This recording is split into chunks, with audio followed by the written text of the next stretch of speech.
Welcome back to this Friday edition of Cameras, Crowns, and Chaos. I'm your hostess with the mostest, Lindsay King, and I have missed you guys over these last few weeks or the last few months. If you didn't know, we moved the podcast from Fridays to Tuesdays so that we could do a Bachelor recap. And I was doing that with my brother Nash. It was so super fun. But if you're a Bachelor Nation member, then you'll know that The Bachelor is done for this particular season. Now we're back to Fridays and we're going right back into all the crazy topics that we were discussing before.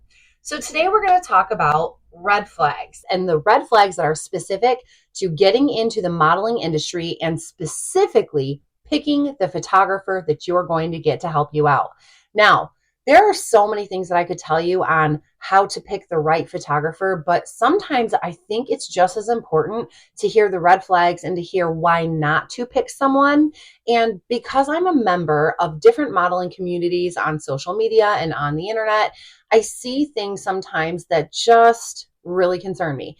They rub me the wrong way as someone who's been in this industry for a very long time, because I'm looking at models who are going to specific photographers, and I know that these photographers are not going to build them the portfolio or the comp card that they need to actually submit to an agency. Unfortunately, not all photographers are there for you. Some photographers are there for themselves. Some photographers have ulterior motives, which is extremely scary.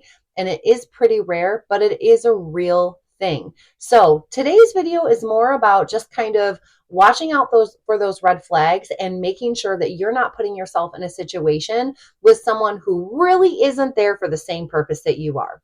So number one, if you find this photographer, this potential lead on social media, check their website, check their social media. What is it that they're posting?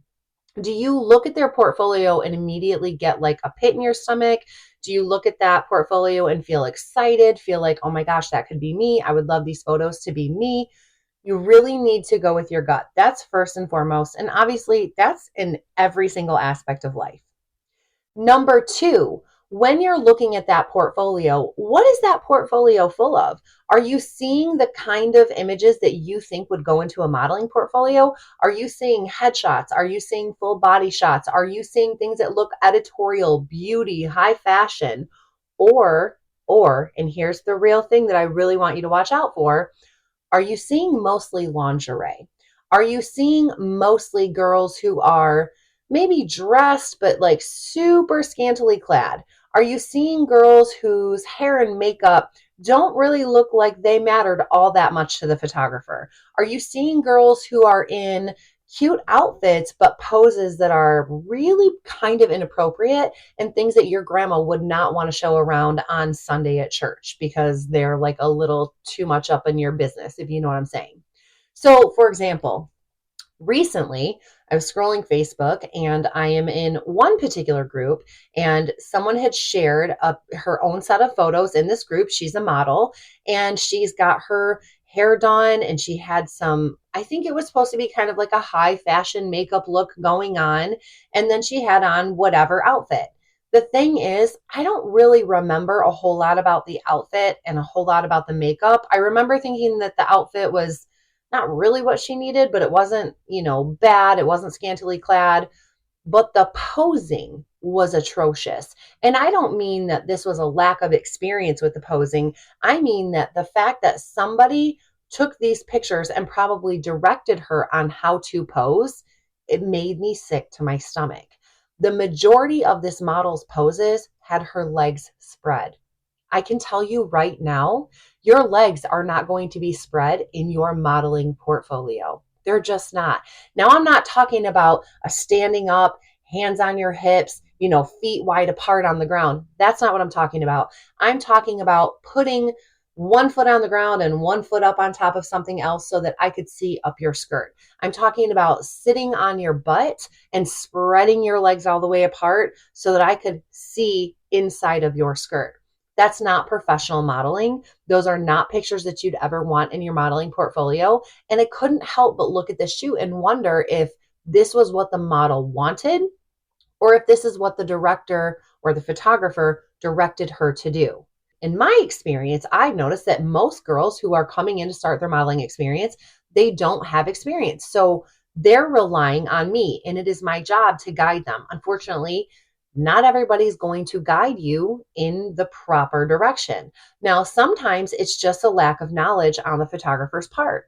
But when I look at a set of pictures like this, and we'll say there were 8 or 10 photos, when I look at a set of pictures like that, I don't look at that and think, oh, that photographer is just not well versed. I look at that and I think, this looks like a creepy old pervert who's photographing these girls, or this girl, not knowing, she's not knowing any better. And he's definitely not photographing for her modeling portfolio, because if he legitimately was photographing for her modeling portfolio, he would know that something like those photos would never fly. Now, that photographer in particular, I've seen plenty of their work. And the thing is, the majority of that photographer's work is very much like this one particular post. A lot of the poses are very overtly sexual. A lot of the poses are definitely indecent. And here's the thing, if we're talking about boudoir, that's a whole different thing here. These are not boudoir pictures. These young women are not going to him for a boudoir session. They're going to this photographer as models. They want to be models.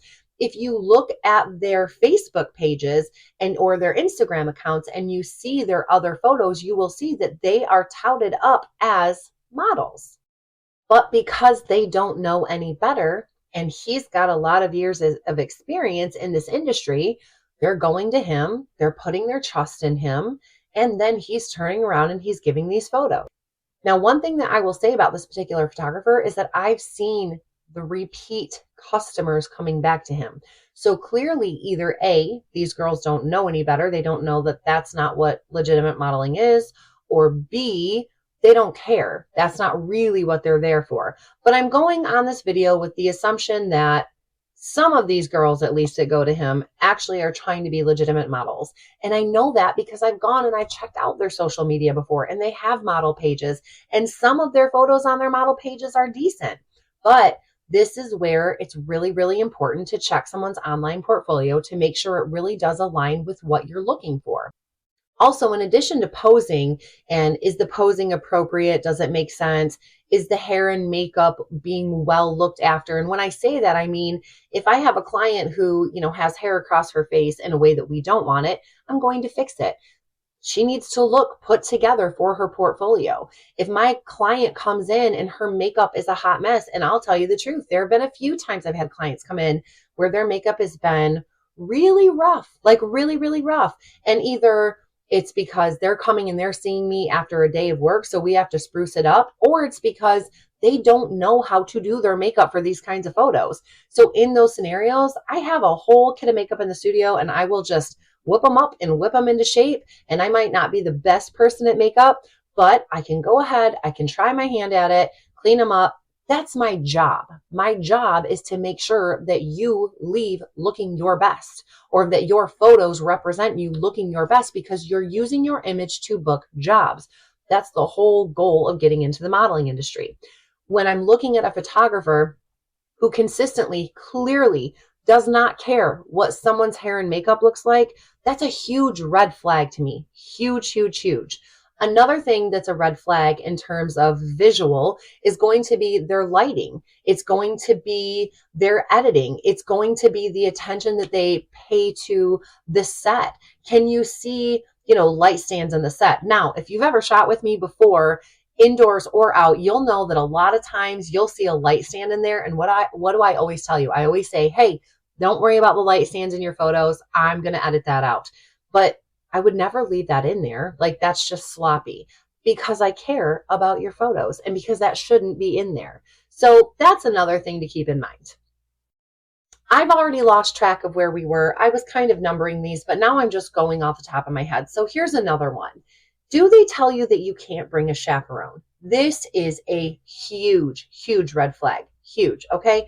So if you go to a photo shoot, always, always, always ask the photographer. And this isn't necessarily about getting permission. This is to see where they stand on it and what they say, because this is going to give you a really good sense of, should I or should I not do this?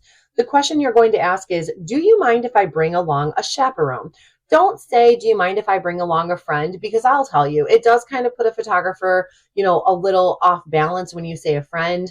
I'd rather you say, like, do you mind if I bring my sister? Or you could say, do you mind if I bring my friend? It would make me feel more comfortable to have someone accompany me.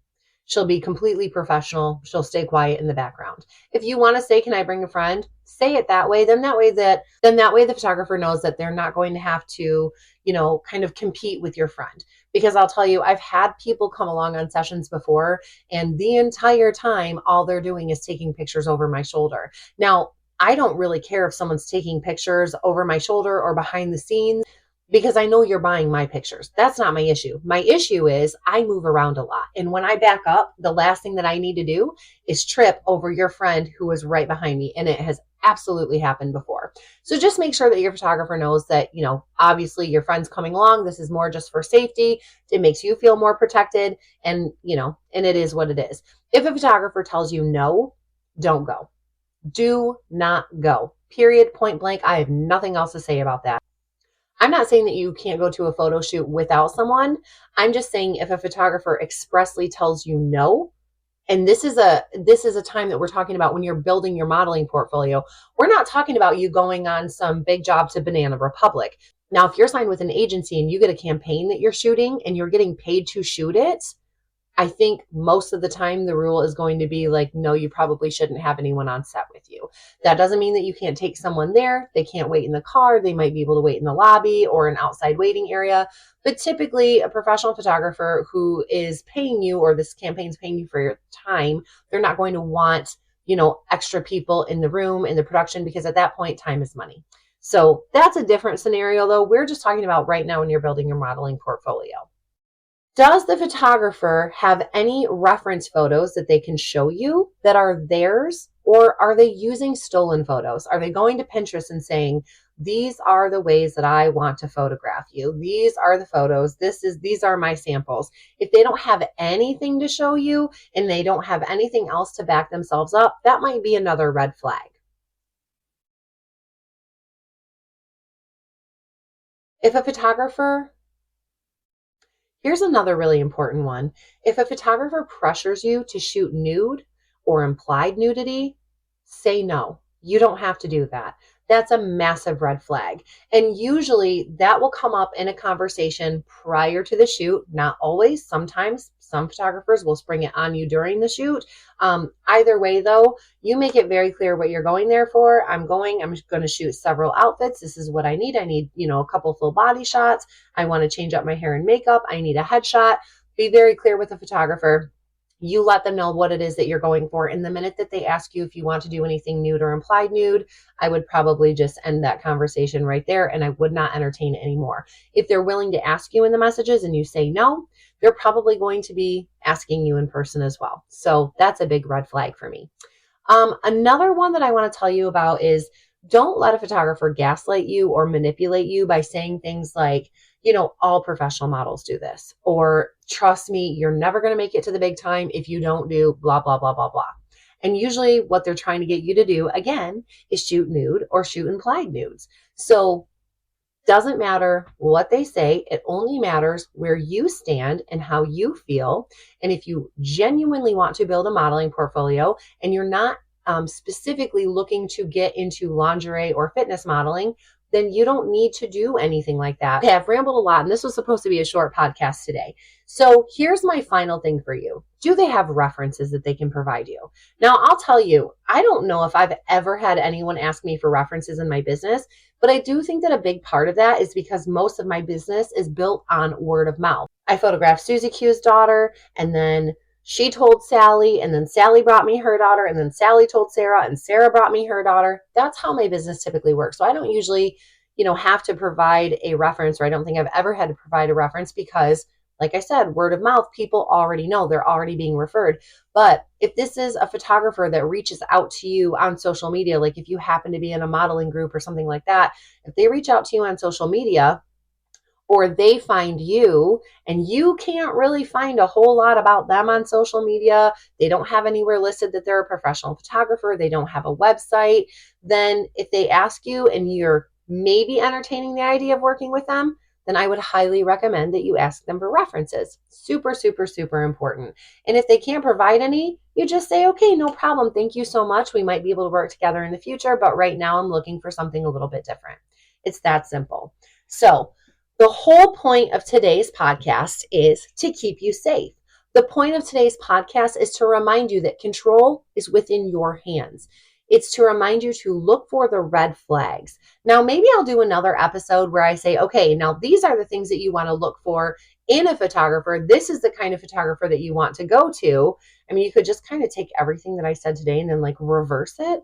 But I also know that there's a lot of things that I did not touch on today that are not necessarily good things, but they're not like bad things that would make me nervous for you to go to a photographer. Today, I'm talking about all the things that make me very nervous and would make me say no for my own daughter or for my own self. So those are my thoughts. Thank you for tuning in. Like I said, it was really, really nice to come back today on this beautiful Friday. I hope you guys have the best weekend. Make sure that you are subscribed on Apple Podcasts, Amazon Podcasts. Where else are we? Spotify, YouTube. I think I'm missing one. I'm not even sure at this point.